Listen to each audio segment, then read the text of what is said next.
হঠাতেই হেৰালকে নিনো মোৰ চোতালৰে জোনাক ঠাইতেই অচিনা তমসাই আগচিলেহি মোক হঠাতেই হেৰালকে নিনো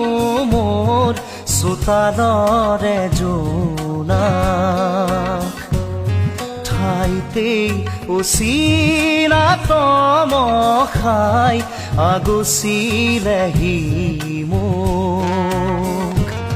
সজল সজল চকু আঘাতে বেৰা বুকু কিদৰে দেখুৱাও